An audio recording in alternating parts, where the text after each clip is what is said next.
মাত্র 16 টাকা হাতে নিয়ে ভাগ্য গড়তে বেরোনো মানুষটা আজ 14,000 কোটি টাকার কোম্পানির মালিক। ইন্ডিয়াতে যদি মুকেশ আম্বানি সবচেয়ে বড়লোক শিল্পপতি হয়ে থাকেন, তাহলে এই মানুষটিকে নিঃসন্দেহে বাংলাদেশের আম্বানি বলা যেতে পারে।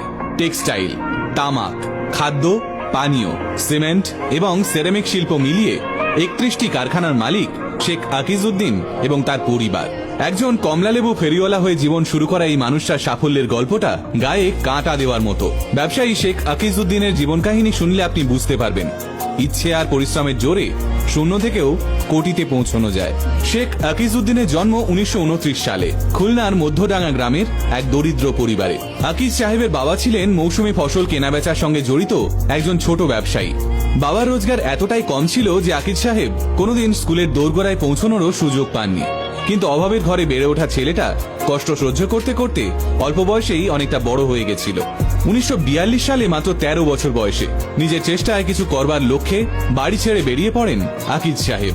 মাত্র 16 টাকা হাতে নিয়ে বাংলাদেশ থেকে কলকাতায় আসেন তিনি। কলকাতায় এসে শিয়ালদহ স্টেশনেই থাকতে শুরু করেন। সারাদিন ঘুরে ঘুরে কাজের সন্ধান, আর তারপর রাত হলে স্টেশনের এক কোণে কাগজ বিছিয়ে ক্লান্তিতে ঘুমিয়ে পড়া। এই ছিল আকিজ সাহেবের রোজকার রুটিন। খাবার বলতে জুটতো 6 পয়সার ছাতু, কখনো বা খালি পেটেই গোটা দিন কেটে যেত। এভাবেই দীর্ঘদিন চলার পর আচমকা একদিন জাকারিয়া হোটেলের মালিকের সঙ্গে আকিজ সাহেবের পরিচয় হয়।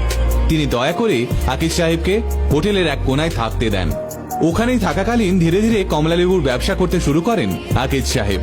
হাওড়া ব্রিজের আশেপাশের এলাকায় ঘুরে ঘুরে কমলালেবু বেচতেন তিনি।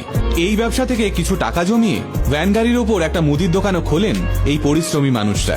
এরপর পুলিশের সঙ্গে ঝামেলায় জড়িয়ে সেই দোকান লাটে ওঠে। এক পেশোয়ারি ব্যবসায়ীর সঙ্গে পরিচয়ের সূত্রে আকিজ সাহেব পাড়ি জমান পাকিস্তানের পেশোয়ারে। সেখানে টানা 2 বছর ফলের ব্যবসা করে কিছু টাকা জমিয়ে দেশে ফিরে আসেন আকিজ সাহেব। মাত্র 19 বছর বয়সে বিয়ে করেন জীবনসঙ্গী সাকিনা খাতুনকে। বিয়ের পরপরই 1952 সালে নিজের বিড়ির ব্যবসা শুরু করেন আকিজ সাহেব।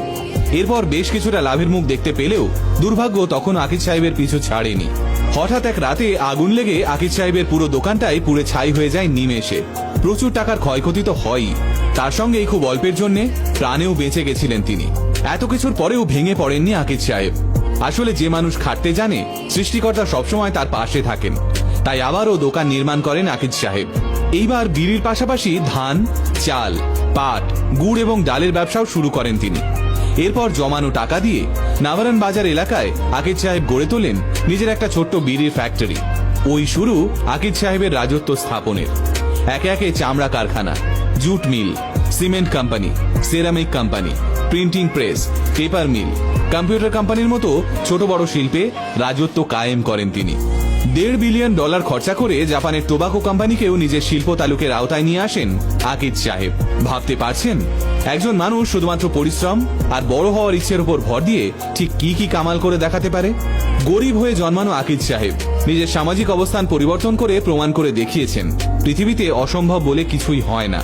2006 সালে শেখ আকিজউদ্দিন সাহেব পরলোক গমন করলেও ওর প্রতিষ্ঠা করা কোম্পানিতে আজ 35,000-এরও বেশি মানুষ কাজ করছেন। এটাই তো একজন সফল মানুষের আসল পরিচয়।